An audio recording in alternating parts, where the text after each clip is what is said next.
Good evening. I'm Isabella with the Engagement Department at the Art Institute of Chicago, and I'd like to welcome you to this evening's virtual lecture, Rosalba Carriera, a young lady with a parrot.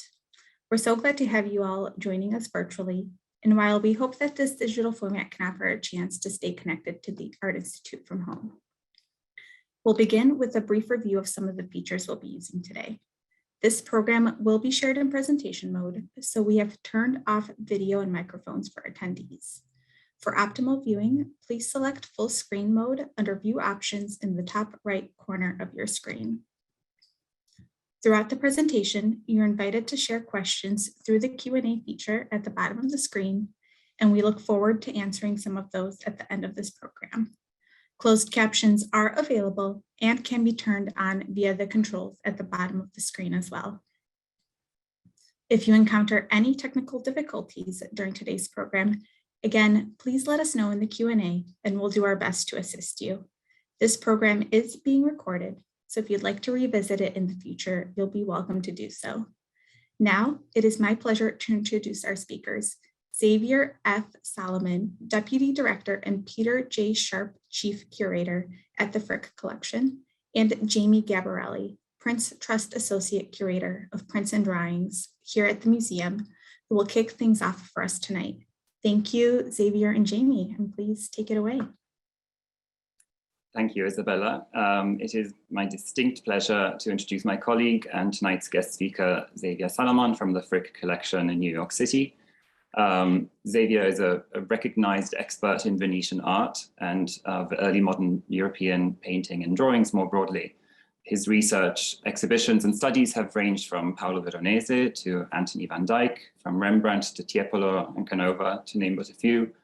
But we are particularly excited and grateful that he accepted our invitation tonight to speak about his current research project, an extensive investigation of Rosalba Carriera, the 18th century Venetian artist who executed Chicago's famous and intriguing Pastel, Young Lady with a Parrot. Since its acquisition by the Art Institute in 1985, the Young Lady with a Parrot has ranked as one of the iconic and most admired works in our museum. Perhaps in recognition of its exceptional status, when the Pastel was sold at Christie's London in 1984, it fetched a higher price than had ever been paid for in modern times for a work by Rosalba. And here it is, glowing on the front cover of that Christie's auction catalogue. Just a few months after the auction, Prints and Drawings Department acquired the Young Lady from a private dealer with funds provided by the Regenstein Foundation. Helen Regenstein's gifts of European drawings of the highest quality to our department utterly transformed the Art Institute's collection and reputation in this field. So it seems particularly fitting that her name should be attached to what I'm sure can be called one of the finest examples of Rosalba Carriera's art in the medium of pastel. So without further ado, I leave the floor and renew my thanks to Xavier. Thank you. Thank you, Jamie. Thank you, everyone, for inviting me to talk about this extraordinary work of art. As Jamie said, this arrived at the Art Institute in 1985. And it has become a beloved work of art, but not only, I feel, in Chicago, really in the world of Venetian studies and Italian art in general. This is one of Rosalba's most iconic, most beautiful pastels, probably, I would argue, the most important work by her in the United States, and at the same time, a very, very mysterious work. And I will talk about it today in a broader context. I would hope to solve some issues and some questions around this pastel in the future. I won't have a lot of answers today, but I hope to come up with enough questions to make you all think of it in a slightly different way and to make you understand how extraordinary this work actually is.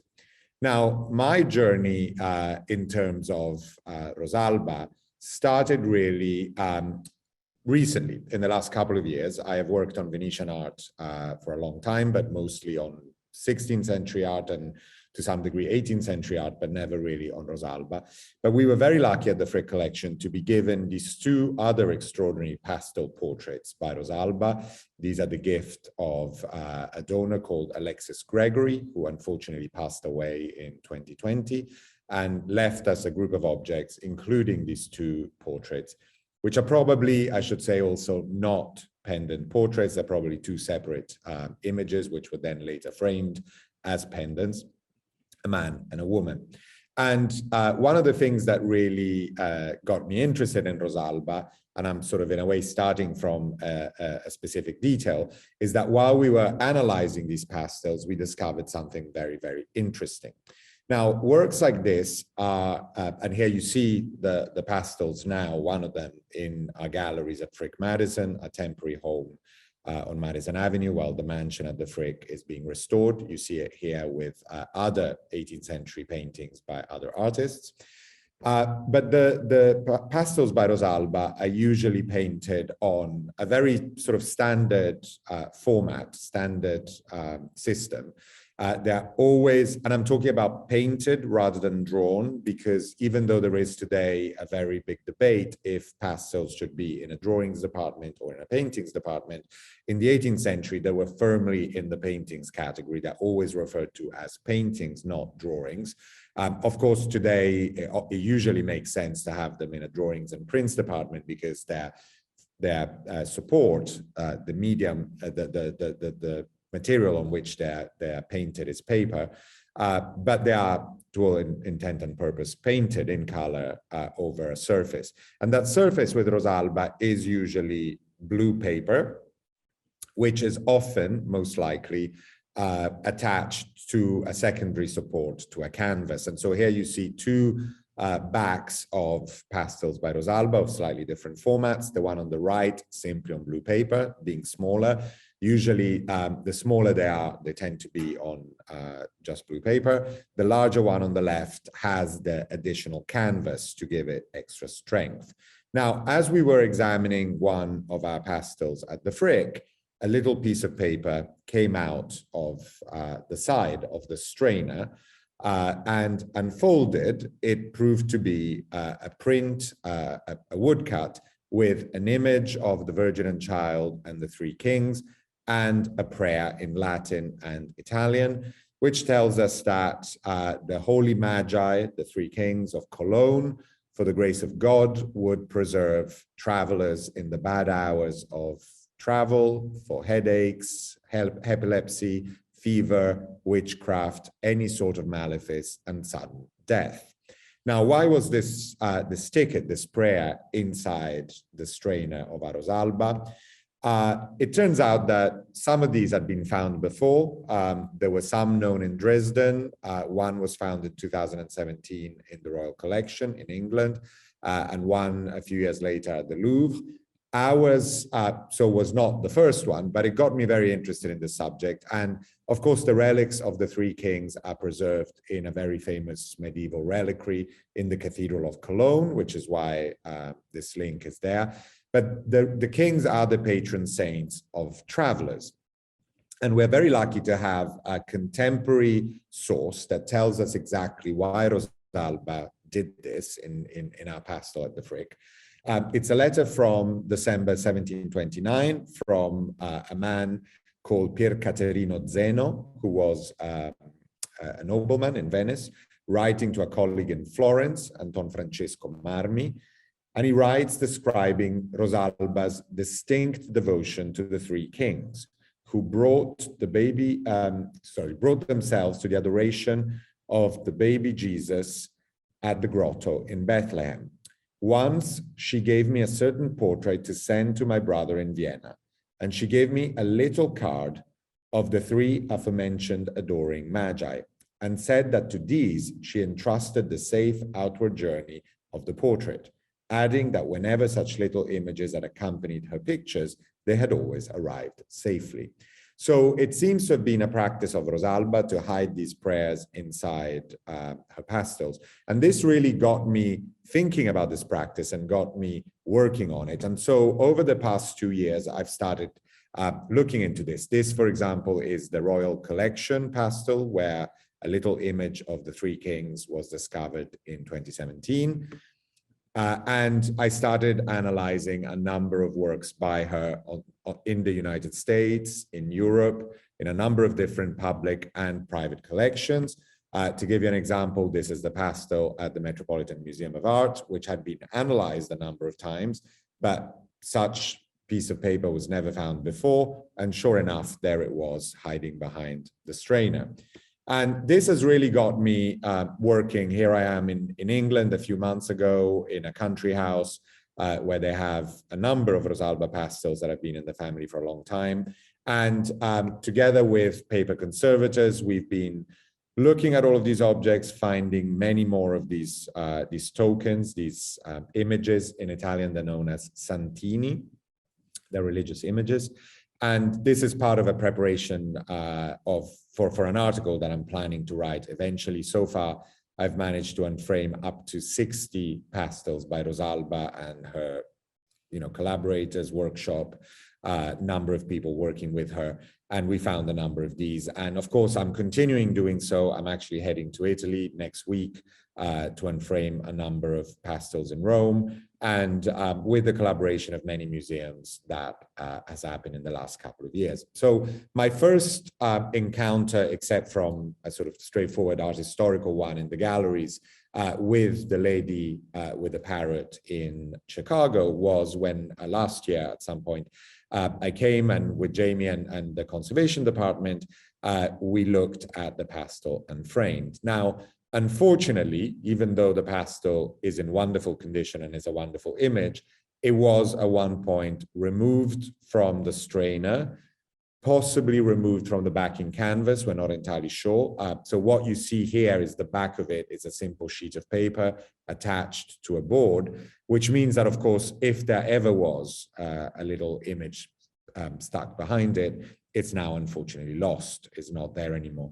So my interest in the pastel really began through this very specific research. But of course, it became a broader research project in a way, thinking about Rosalba. And even though there have been a number of books on Rosalba, even in recent times, I'm now beginning to think about working more on her and potentially working on a future book on her and her work. It all goes back to this house, and this is the house where Rosalba worked and lived through most of her life. I would assume, for example, that the pastel now in Chicago was probably painted there. She was born in Venice and died in Venice, spent all of her life there. She was born in January 1673. It is a little confusing because when she was born, she was baptized Rosalba Giovanna. And 2 years later, in 1675, a sister was born who had exactly the same name, Rosalba Giovanna, which is very puzzling. It's been thought that the young Rosalba was so sickly as a child that the parents thought she wasn't going to make it through and called the second child with the same name. The truth is that the firstborn daughter was always known as Rosalba. The second one was born as Giovanna, but this has created a lot of confusion between the birth date 1673 and 1675. And in many places, she still appears as being born in 1675, even though she was born in 1673. She moved into this house around 1700 with her family, her father, her mother, and her sisters, and died there on April 15, 1757. And this is really where most of her work was produced. She lived and worked there. There is an inscription commemorating the fact, as you can see in this photograph, that she lived there between at least November 1700 to April 1757. The house is exactly next to what was the Palazzo Venier dei Leoni on the left, which is now, of course, the Guggenheim Museum in Venice, the Peggy Guggenheim collection. And to the right, the large palace with the cream color is the Cadamosto, the Cadamula. And in between, Rosalba had the small house which she rented and where she lived and worked. I was very interested in the house as well and discovered as I was in Venice that it is now partly used as an Airbnb. So I ended up actually living there for a while I was doing my research on Rosalba. And this is a view from the window of the room that most likely was her studio when she was living in the house. So you have to imagine that something like the lady with the parrot would have been created in this space. And what really struck me about the space is the incredible light of it. On a sunny day like the one in the photo, the light reflected on the Grand Canal invades effectively the room and fills it with light. And the beautiful light effects, I think, on her pastels are very much part of this creative process in this extraordinary space in Venice. Like many other houses in Venice, the effect of light reflected on the water is much more intense than in a house in pretty much any other city in the world.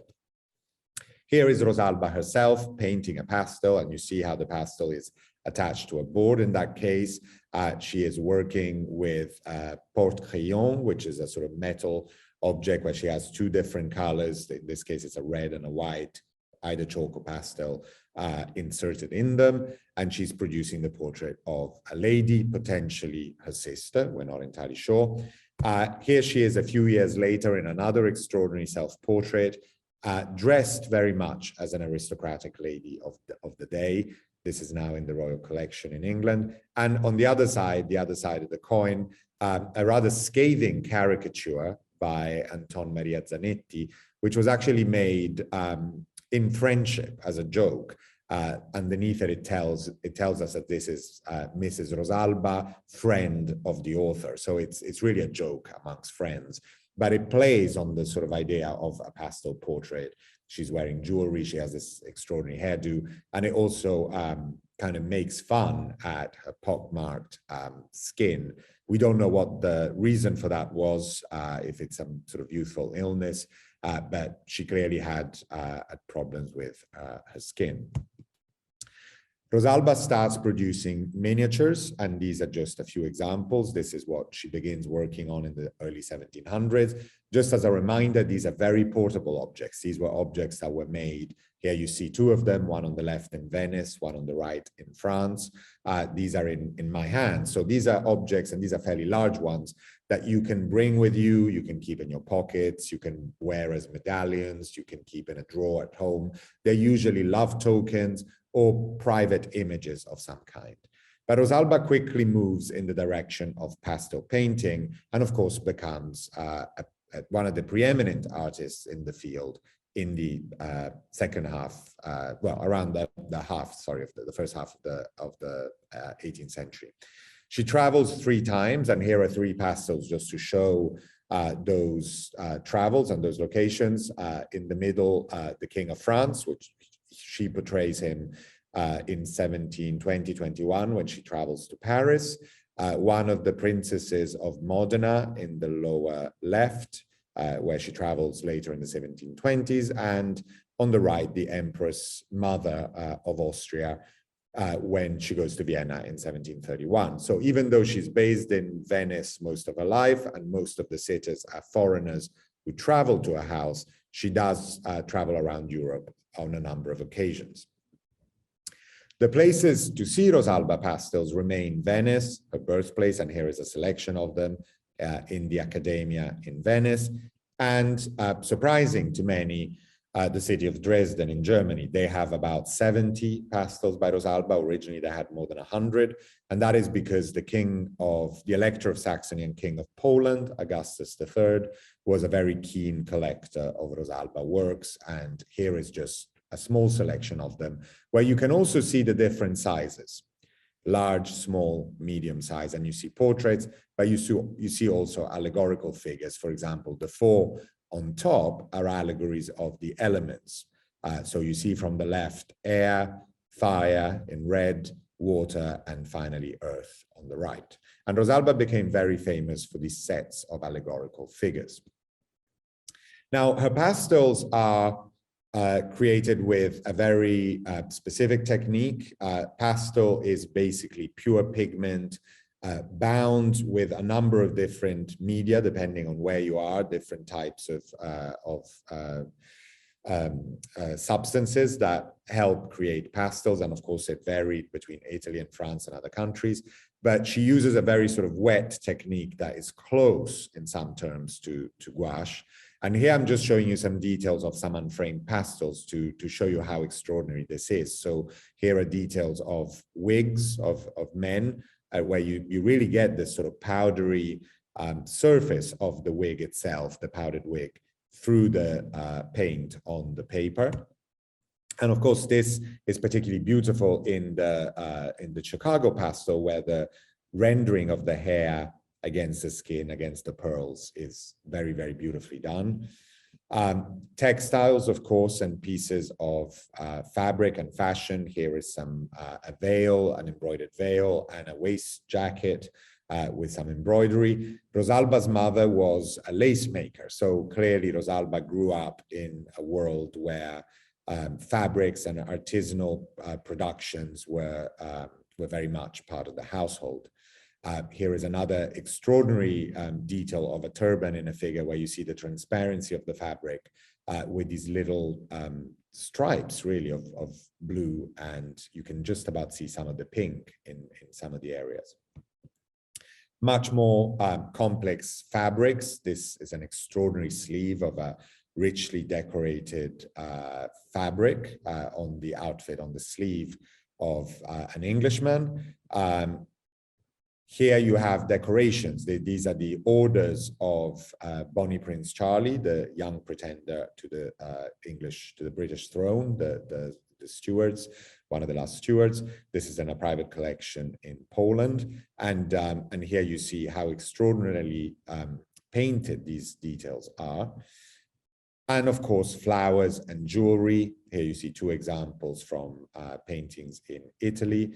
And of course, this comes back in the beautiful Chicago portrait, pastel, with the flowers in her hair. And of course, the extraordinary detail of the pearls going along her body and attached to this pink ribbon attached to her dress. Now, Rosalba produced a number of different types of pastels, and I think these range from the straightforward portraits to a number of other things. So one of the Frick portraits, the female one, is probably a portrait of an aristocratic lady. Unfortunately, we don't know who she is. This is true of many Rosalba pastels in collections.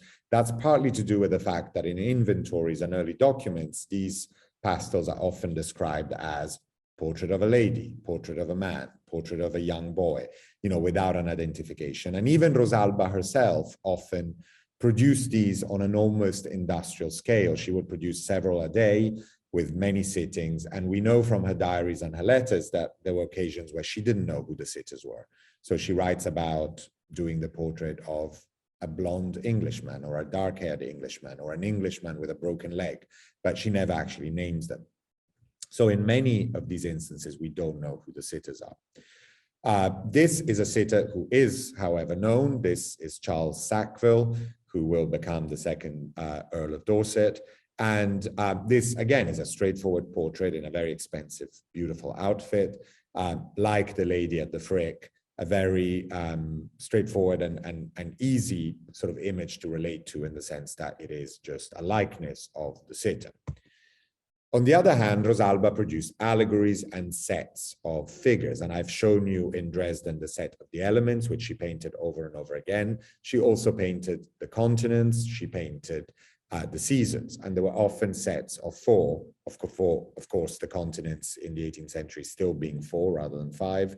And this is a very extraordinary set of allegorical religious figures, the exact significance of which is still somewhat unclear. A colleague of mine in Hartford has recently suggested, and I think he's right, that these may be sibyls of different kind.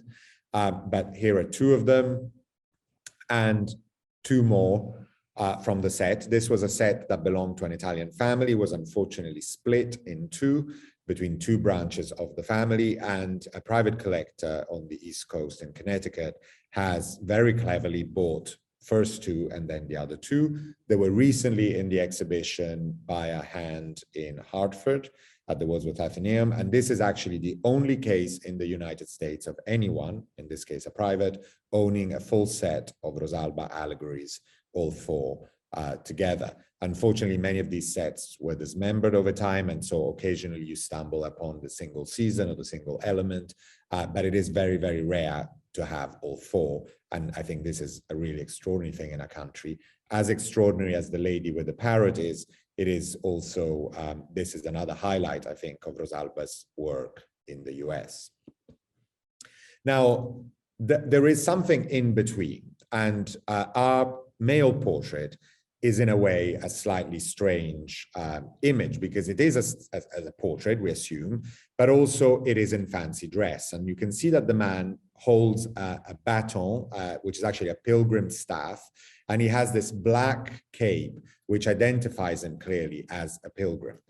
The pastel on the right, which is lost, unfortunately, it was last documented in the 1970s in Paris. If anyone can find it, please let me know. I've been looking for it for a while. This shows another man clearly wearing the same outfit. You can see the black cape and the pilgrim baton, the pilgrim staff. So why are these men dressed as pilgrims? And there are a number of reasons why that may be the case. One very interesting reason is that they may refer to the art of Antoine Watteau, the French painter who invented these wonderful scenes of pilgrims of love. So aristocrats, as you can see in this painting, both men and women dressed as pilgrims who are going to pilgrimage to the island of love. And it's an idea of Watteau which may have resonated with Rosalba, since Rosalba knew Watteau in Paris in 2021, just before Watteau died. And Rosalba herself owned an album of Watteau drawings and works by him in Venice. So this may be a link, but it is also more likely that this is to do with a much more practical reason, which is Carnival. Carnival in Venice, of course, is one of the key events of the social season. And here is Lord Sackville, who we saw earlier in a straightforward portrait, actually in a carnival portrait with the tricorn and the mask, the so-called bauta, which is the typical Venetian carnival mask, in his hat.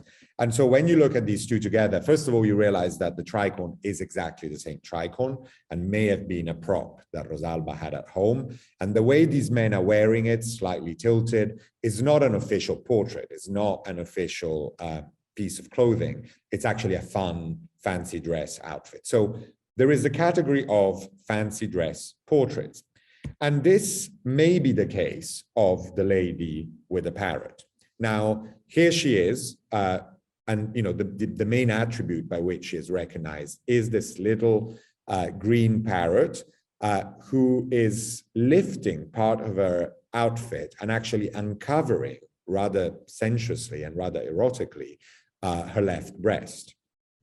These birds were originally from Central and South America. They were exotic imports in Italy. People had parrots in 18th century Venice or Europe. They were very exotic. This, however, doesn't seem to be a parrot that is somewhat based on life. And I think, like other painters in Venice at the time, it may have been a translation of print sources, drawn sources, rather than based on a real animal.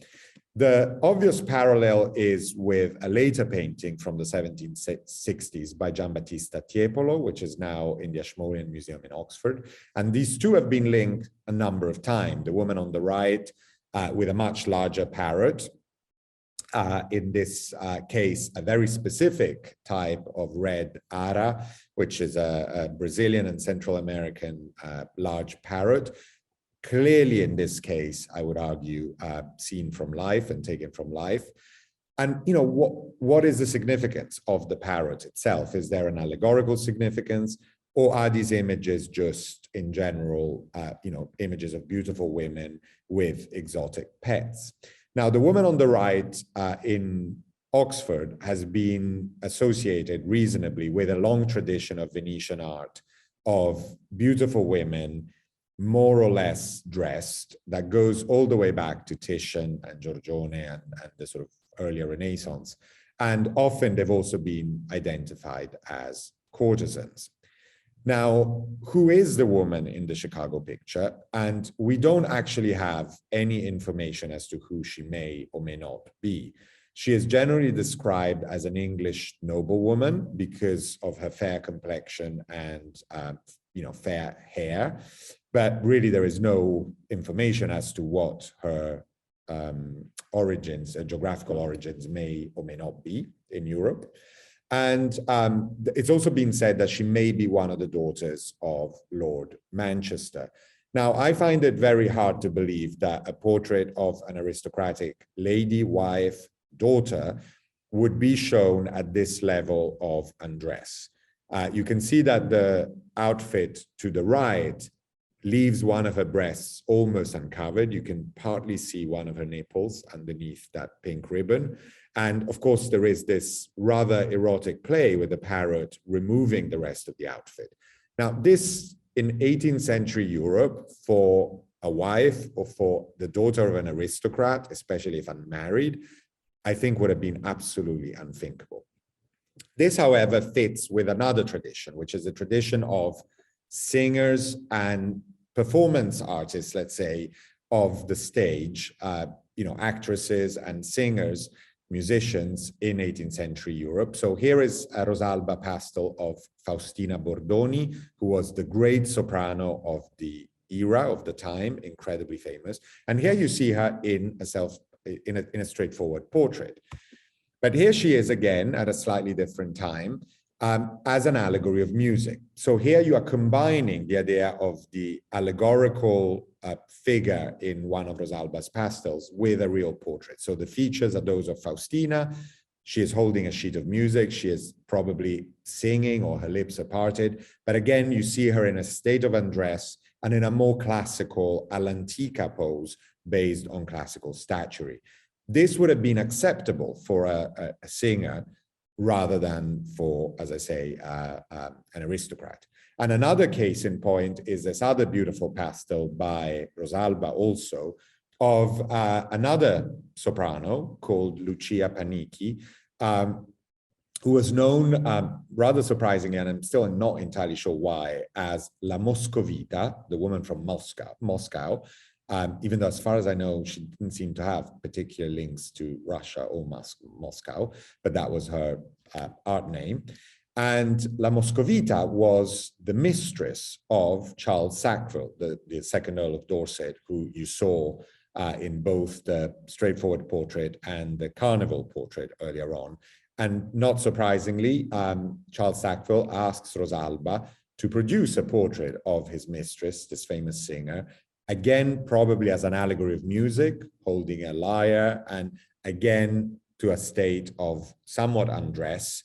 Again, you can see quite a lot of the upper part of her body, the shoulders uncovered, the breast uncovered, in a way that, again, I repeat, would have been very unusual for portraits of a wife in a household. What is even more extraordinary and interesting is that this portrait was sent to the house of Lord Sackville, where he happily lived with his wife, and it was part of the family collection, and it still remains there. So the mistress found a place, in a way, through this idea of the allegory of music in the house of a family, of an aristocratic family. Now, I do not know how much Lady Sackville knew about who the model in this portrait, well, in this allegory was or not, but that, is a question worth asking ourselves. So once thinking about the portraits of La Moscovita and Faustina Bordoni in somewhat undressed state, my question comes, could our portrait, the Chicago portrait, also be a singer, an actress, the mistress of an aristocrat, definitely someone in this world of stage and performance more than the lady of the house or the daughter of an aristocratic family. So again, the relationship with the lady with the parrot seems to be an interesting one, even though the Tiepolo, unlike the Rosalba, seems to be a more generic depiction. If you look at women represented by Tiepolo, they have very similar features. And I think this is an ideal figure of a beautiful woman, the Tiepolo, rather than the Rosalba, where the features of the woman are clearly very specific. And having looked at a lot of Rosalbas, this is not a general idealized figure. It's clearly the portrait of someone. Now, to finish, Rosalba's last years of her career were not as happy as one would imagine. So even though she produced these wonderful images of exciting life and stage and carnival, The last 10 years of her life were plagued by illness. This is probably one of her very last self-portraits, if not the last one. Around this point in the late 1740s, Rosalba starts having problems with her eyes, and she undergoes 3 probably rather horrific cataract operations, one after the other, which finally leave her altogether blind. And for the last almost 10 years of her life, she lives blind in her house, taken care of by her sister and other women. And it's sort of extraordinary to think of this great, great artist finishing, in a way, for her life for a long time under these very, very tragic circumstances. She was a very religious woman, and she was buried in the church of San Vio, which was the parish church where she lived, very close to her house. Here you see an early print of what the church looked like. The church was actually destroyed, and it now is replaced by this large white building that you see in the center image of the image. To the right, there is a little later chapel which was attached to it, which includes some architectural features from the destroyed church of San Vio, but nothing survives of Rosalba's tomb. She was buried with her mother, sisters, and the rest of her family. And all of the bones from that church were removed to this desolated island, the island of Sant'Ariano, far north in the lagoon of Venice. And I have actually never been. It's famously infested by snakes and rats, which doesn't make me particularly keen to go and visit. But as you can see in the photo below, a lot of inscriptions and tombstones were removed to this island from churches and buildings in Venice. So I suspect that if anything is left of Rosalba's tomb, it would be there amongst the overgrown bushes of this desolate island in the lagoon. Of course, it is best for us to think of Rosalba as the great artist who produced extraordinary works like this one. I think Chicago is incredibly lucky to have such a great example of Rosalba's work, and such a beautiful one. And as I said at the beginning, even though the mystery of who this woman may actually be remains, may be discovered through archival research and a number of different ways in the future, but right now we have no real leads to follow that. But I think, you know, it is a great witness of Rosalba's art and her success in Europe in the 18th century, particularly extraordinary for a woman artist at the time. So I would like to answer some questions now. I know Jamie is going to come back online, and we'd like to open the floor to more specific questions about this work or Rosalba in general. Thank you so much, Xavier, for that very interesting and nuanced discussion of the complexities of the deceivingly simple portraiture of Rosalba. I wanted to ask, one question that I was curious as I was preparing for this program was, why Rosalba was so famous at the time. She, relatively unknown today, but extremely famous in the 18th century and had a really successful career. What was it about her in particular? She wasn't the only pastelist. She wasn't the only woman pastelist active at the time. But what was it about her that made her so beloved by the aristocracy, by the international art market, really? I think it was a combination of things. I mean, first of all, it was her skills. I mean, sure, there were other pastelists around that time. There weren't that many who were women in the first half of the 18th century. They tend to be mostly second half of the 18th century into the 19th century, and later tend to be in France. People like Vigée Lebrun and La Guillard and artists like that. In Italy, in the first half of the 18th century, there aren't actually many men even who are making pastels. So I think the media is an interesting one. Her skills at that, of course, make her incredibly famous. From all sources we have, she was a very cultured woman. She spoke perfect French, perfect English. She had a very exotic taste in terms of, she loved chocolate and coffee and new drinks, and collected Meissen cups with which she offered these exotic drinks to visitors. Her workshop and her house were a place where people stopped when going to Venice. So she becomes almost like a tourist attraction in Venice. And we have to think of these portraits as informal. Even the straightforward ones, this is not your, as the Earl of Dorset, this is not your grand portrait that you have in your main residence in oil on canvas. These are almost fun. They're not quite the caricatures you would get done in Central Park, but they're somewhere in between. I mean, it's something that you go to Venice, you sit for Rosalba, it's part of the experience, and you bring the pastel back home with you as a very fragile, very sort of immediate thing that will remain in your house, but as a less formal portrait and as something that reminds you of your trip to Venice. She's so famous that she is known by her first name, like Raphael, like Michelangelo. She's known as Rosalba or La Rosalba. No one calls her Rosalba Carriera. So, we do so now today as, we give name and surname, but throughout Europe, if you refer to Rosalba, everyone knew who you were talking about. So this is really an international celebrity because of her art.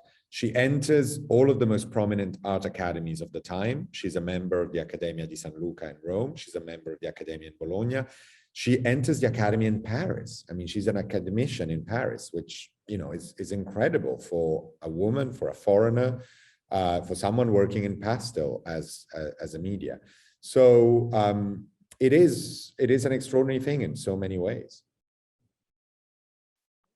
Yeah, thank you. I want to leave time for the audience's questions, but in light of this almost European-wide notoriety, almost, it's particularly striking that she seems so daring in her compositions, and in particular the Chicago pastel and the depiction of this mysterious person is markedly eroticized and explicit. But from what we know, Rosalba presented herself, and from all accounts, contemporary accounts, she was extremely a pious woman who never married, rejected many marriage proposals. So how do you square being so in the spotlight and daring so much? See, I think today those two things may seem incompatible, but they were not necessarily incompatible in the 18th century. So yes, she was very pious. She leaves donations to a parish church. For all accounts, she goes to mass every Sunday. But at the same time, she is also a woman producing works for mostly a male audience. And we know that, there are letters with Lord Sackville where it's clear that she's acting as an intermediary. Lord Sackville is trying to meet in secret one of his mistresses, and she's helping him do that. So she was clearly mischievous in some way and kind of, being part of these stories. There is also another very extraordinary letter where a man early on writes to her, an aristocrat, asking her to paint a miniature for her. And he says, I would like the lady in the miniature to be as naked as you are comfortable with. So suggesting that the less clothes this figure has, the better it is.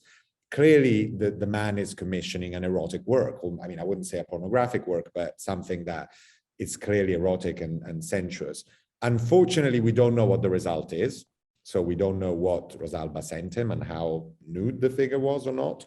But she clearly understood as a woman, as a single woman, that men, especially men, enjoyed these sort of titillating images, maybe of their mistresses. And, with La Moscovita, we know it's a very straightforward thing. It's an aristocrat asking for a portrait, a titillating portrait of his mistress. Maybe the same case with the Chicago picture. With Faustina Bordoni, we don't know who the patron was. But clearly these women as models in allegorical figures justified the sort of more erotic appearance, which clearly found a lot of favor amongst male collectors. And I think that's the key thing. Yeah, thank you. Now I remember reading a letter where I saw a question in the chat about, where is her second arm? And there were different prices according to which parts of the body were included. So if there were two hands, they were more expensive, and if there was one hand, it's cheaper. And the size as well, of course, the small, medium, large. The Chicago pastel is firmly in the sort of medium category, the more standard one. There are pastels that are much larger than that, and there are many that are smaller, which usually tend to be just heads with no hands. So clearly, yeah, there is a price range, and also the question that the more detail you have, the more body parts you have, the longer it takes to paint and make, and the more expensive it is. Isabella? I didn't want to interrupt your discussion, but I think we have a few minutes to take questions from the audience. And this is a follow-up to Jamie's first question, but maybe a little bit more broad. In all of the art history classes from back in the day, rarely was a woman mentioned. Now you have Rosalba, as well as Artemisia and Elizabeth V.G. Lebrun, among many others, and they've been discovered. What is your opinion on the bias of art historians in this? It's a very good question, and I think yes, there is a bias, and yes, many of these artists have been, not studied as well as they should have been. Having said this, artists like Rosalba, like Vigée Lebrun, were studied in the 19th century, in the early 20th century. There are publications on them. I mean, there are publications throughout, after their deaths all the way to today. The catalog raisonnés of Rosalba exist. They were done, decades ago. It's not a brand new discovery. What I think is true is that there are other artists, lesser known ones, that are emerging in a way. People like Orsola Caccia, who was a nun. The Met just bought some still lives by her, was given some still lives by her. Maria Teresa del Po. I mean, there are some other female figures that are becoming much more interesting and are less studied. I think what's happening is, in a world where most art historians in the 19th century, early 20th century were men, they were interested in the trajectory and the story of the great male artists, the great heroes of European, let's say, painting or sculpture, with less of an interest towards the women. Some of these women found corners of art history, of painting, where they could be successful. And I think it's worth thinking about Venice, for example, the comparison between Rosalba and Giulia Lama, who was an exact contemporary of Rosalba, who, however, painted oil on canvas, she painted altarpieces, she painted large religious pictures. Now, in the male artistic community of Venice at the time, Giulia Lama was treated incredibly badly because the men saw her as competition, as a threat. Rosalba was clever enough never to be a threat to the great male artists working in oil and canvas and making altarpieces, because she went with miniatures and pastels, which were a type of painting that not many men at all were using at the time. So she was a very shrewd businesswoman as well. And when Rosalba dies, it's amazing to find out that her estate is worth 10 times the estate of Canaletto, which is extraordinary. So I think, yes, I mean, there's clearly been a renewed interest in women artists, as there should be. And I think we need to look at it in the broader context. And of course, women had very successful careers in the 18th, in the 19th, in the 17th century. It was exceptional, however, and we need to understand why it was exceptional and study them properly today. And Jamie, I know the Art Institute has such a large prints and drawing collection. So is there anything you'd like to add as well about what you've seen?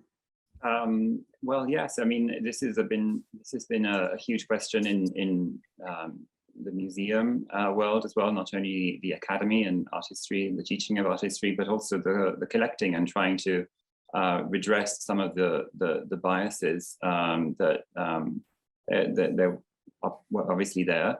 I mean, as Xavier said, in the 19th century, Rosalba was very famous, and we can see her work being sold at auction all the time, and fetching important prices. But that doesn't always translate into 20th century collecting, and especially in museum. So the fact that we acquired our first work, or our only work by Rosalba in the 1980s, I think is indicative of a certain lag. And it's a prejudice that we're still trying to correct, and actively seeking out more work by these very famous artists which were not so much discovered, but rediscovered because they were so famous in their time. Thank you. And I hope that we see some of these rediscovered artists in our galleries soon. Turning back to Rosalba specifically, when you find these Santini, Xavier, do you remove them or do you put them back where they were? So it's a very good question. It's really up to every institute. When we're dealing with institutions, with museums, it's up to them. So I would say it's 50-50. Some museums, the Frick and the Met, for example, we remove them, we conserve them, and we either attach them to the back of the frame or conserve them with our works on paper, but related to the pastel. Other museums have chosen to put them back exactly where they were after, of course, we photographed and documented every single one. With private collections, whenever I found them, I've always asked to put them back in, and we've always put them back in, because of course you never know, if you separate the piece of paper from the pastel, and then the pastel may end up on the market in a future generation, the link between the two will be lost. So I would say the majority of the time we did put it back. Great. And would you or Jamie be able to speak to how these pastel drawings or pastel drawings in general are preserved and that they're such a great quality still to this day? So, part of it is fortune over time as well, because, these things are incredibly fragile. I keep telling people, if anyone is watching my lectures and has a Rosalba at home, please do not unframe it. This is not something that can be done without a conservator being there and done properly. So pastel in itself is a very fragile and powdery substance. Many French pastels, if you ever unframe them, you always find some residue on the glass. I mean, it's that's why you cannot really move them. You have to be very, very careful when you move them around. And it's not just the physical movement, but it's also light. Many Rosalba pastels, including the Chicago ones, have invariably somewhat faded. The colors must have been more brilliant to begin with. And we found evidence on framing some of much brighter color where it was covered by the frame. So these things are usually framed, sealed in frames. There is always a different system to distance them from the glass. You do not want them to have them against the glass because, of course, the surface would then attach itself to the glass. This is something that was known all the way from the 18th century, and these pastels were packed, transported very, very carefully at the time. What we have today, there are probably a few hundred pastels by Rosalba surviving in the world. There must have been thousands to begin with. Hers are a little more resistant, I would argue, than other pastels by 18th century artists, because as I mentioned, she used, I say a very wet technique, but I mean a technique in which the liquid component to the pastel, be it oil or be it gum or whatever it is, it's quite strong and act almost as a fixative. So you have a more liquid, we're now used to the idea of buying pastels in a shop, and they all tend to be the same. They're very chalky. But at that time, people were producing them themselves, and they varied enormously. So hers tend to be very resistant. It's unclear if she used any fixatives. We don't actually know. There's been attempts to try and work that out, but we don't know at the moment. But what I can say is that having unframed many of them, you never find that powdery residue that you often find in pastels by other artists from the 18th century. So you clearly do not want to unframe these objects on a regular basis. It can only be done very occasionally for study purposes. And, I'm very aware that I've been very lucky to be able to do this with conservators and look at them. But they cannot be shown the whole time. We're showing our pastels at the Frick now, but they will have times when they will have to rest and be in the dark. And that's true of every museum. That's true of the Chicago pastel. It cannot be on view the whole time. And they cannot be lent. I mean, there have been ways in which things can be transported more or less safely. I am personally one of the people who thinks that no matter what you do in terms of moving these objects, you're putting them at risk. And really, this shouldn't be moved. You know, putting something like this on a truck, on a plane, it's something that you can only do in cases of emergency, but you wouldn't want to do on a regular basis. So there are, you know, amongst works of art, pastels are more fragile than drawings. They're more fragile than paintings. They're definitely more fragile than sculpture. You know, I would probably put them in a category close to glass. I mean, they're very, very fragile objects. So for all of us in the museum world who take care of them, it's a huge responsibility, and it's something that has to be done very, very carefully. Great. I'd like, go ahead, Jamie. To comfort our audience, we you know, Rosalba is on a non-lending list, so we don't plan on it leaving the building. And of course, when it's not on view, it is stored flat and in the dark to help prevent any kind of damage to it. That's very good to know. I'd like to, I think it's time for us to wrap up, but I'd like to thank you again, Xavier and Jamie, for this wonderful and great talk. And I'd like to thank our audience for joining us for this evening's program. We hope you enjoyed this presentation and have a chance to view Carriera's A Young Lady with a Portrait, which is currently on display in Gallery 216A. And for more information on our upcoming virtual events, please visit us at artic.edu and look for our monthly e-news in your inboxes. And we look forward to seeing you all again soon. Thank you very much. Thank you. Thank you, and have a good night.